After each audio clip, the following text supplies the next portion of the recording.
Welcome to వార్త. నేను దేవా.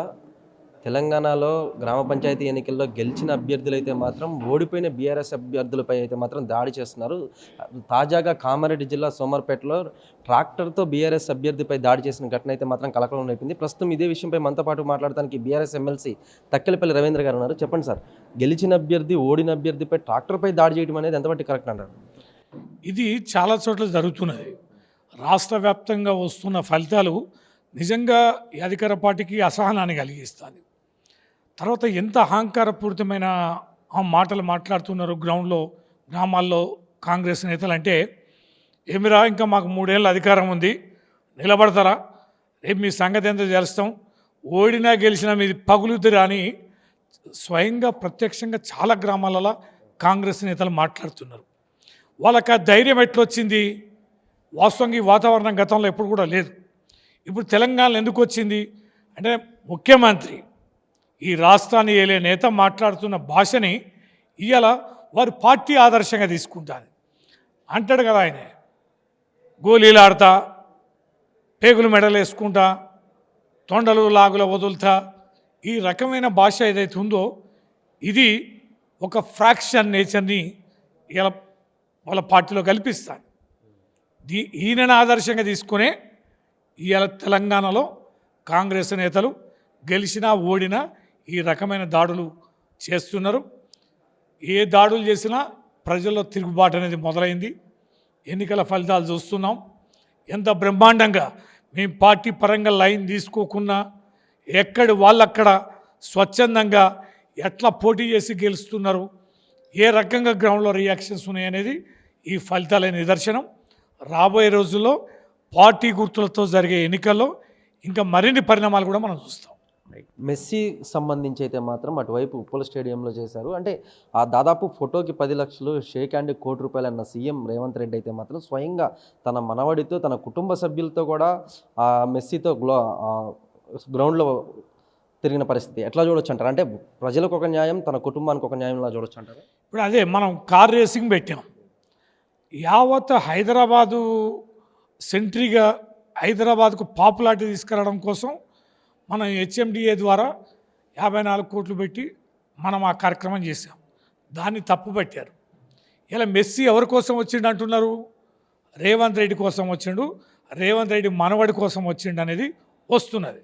అంటే రేవంత్ రెడ్డి తన పాపులారిటీ కోసం ఎంత ప్రభుత్వ ధనాన్ని, ఎంత ప్రభుత్వాన్ని ఇక్కడ పనంగా పెట్టారు, వెచ్చించారనేది చాలా స్పష్టంగా అర్థమవుతుంది. గతంలో కేటీఆర్ గారి కుమారుడి పట్ల రేవంత్ రెడ్డి గారు ఎంత దిగజారి, ఎంత నీచంగా చిన్న పిల్లోడి పట్ల మాట్లాడిండో ఆయన రికార్డ్స్ ఉన్నాయి. ఇవాళ నీ మనవాడిని ప్రభుత్వం ఏర్పాటు చేసిన అంత భారీ కార్యక్రమాల్లో నువ్వు తీసుకెళ్ళి మెస్సీతోటి ఆడించడం అనేది, బాల్ ఆడించడం అనేది ఎటు పోతుందండి? ఏం సంకేతాలండి? ఏం నీతి అండి ఇది? ఈ రకంగా దిగజారి వ్యవహరిస్తున్న ఈ ముఖ్యమంత్రి రేవంత్ రెడ్డి పట్ల ప్రజల్లో చాలా తీవ్రమైనటువంటి అసంతృప్తి, అసహనం ఉంది. ముఖ్యంగా ఈ ఫుట్బాల్ మెస్సీ రాక ఏదైతే ఉందో దానిపైన ఈ ప్రభుత్వానికి చాలా మరకాంటింది. దురదృష్టకరమైనటువంటి ఆ కార్యక్రమం అది. ఈ ప్రభుత్వ ఇమేజ్ని కాదు కదా, మన హైదరాబాద్ ఇమేజ్ని ఏ రకంగా పట్టించుకోకుండా తన కుటుంబ ఇమేజ్ కోసమే ఇంత భారీ కార్యక్రమాన్ని నిర్వహించడాన్ని ప్రజలు, ఉద్యమకారులు, సంఘ పెద్దలందరూ కూడా, సంస్కర్తలు అందరూ కూడా దీన్ని చాలా తీవ్రంగా ఖండిస్తున్నారు. మేధావులు కూడా మనం చూస్తున్నాం, ఆర్టికల్స్ వస్తున్నాయి, అన్ని మీడియాలలో కూడా చూస్తున్నాం. దీన్ని మరింతగా ప్రజలు గమనించి తీవ్రంగా ఖండించాల్సిందిగా మీ ద్వారా విజ్ఞప్తి చేస్తున్నాం. అంటే గ్రామ పంచాయతీల్లో గెలిచిన అభ్యర్థులు అటువైపు అధికార పార్టీ అయిన కాంగ్రెస్ ప్రలోభాలకు గురి చేసి ఒకవేళ వాళ్ళ పార్టీలోకి వెళ్ళే సందర్భాలు ఏమైనా ఉంటాయంటారా? వాటికి బెదిరేది లేదు, అది లేదండి. ఖచ్చితంగా ప్రలోభాలు ఉంటాయి. ప్రలోభాలకు గురి చేసి ఒత్తిడి పెట్టి నిజంగా కూడా గ్రామ పరిపాలన అనేది ప్రభుత్వ సహకారంతో జరగాలి. అక్కడక్కడ ఆ ప్రయత్నాలు కూడా జరిగి తీరుతాయి. ఏవి జరిగినా కూడా ఒక్కటి మాత్రం ఎస్టాబ్లిష్ అయింది, ప్రభుత్వం మీద వ్యతిరేకత ఉంది. ప్రజలు ఇవాళ ఈ ప్రభుత్వానికి ఎక్కడో ఒక్కడ గుణపాఠం చెప్పాలి, జవాబు చెప్పాలి, తమ స్పందనని వినిపించాలనే సంకేతం మాత్రం ఈ సర్పంచ్ ఎన్నికలతో ప్రారంభమైనది మనకు స్పష్టంగా తెలుస్తుంది. ఫైనల్గా సార్ ఒక్క మాటలో చెప్పాలంటే జనంబాట జాగృతి కార్యక్రమంలో కవిత అటువైపు జనంబాట పట్టింది. తాజాగా వచ్చే ఎన్నికల్లో పోటీ చేస్తా, ముఖ్యమంత్రిని అయితే అందరి లెక్కలు తేలుస్తా అని చెప్పింది. ఎలా చూడొచ్చండి?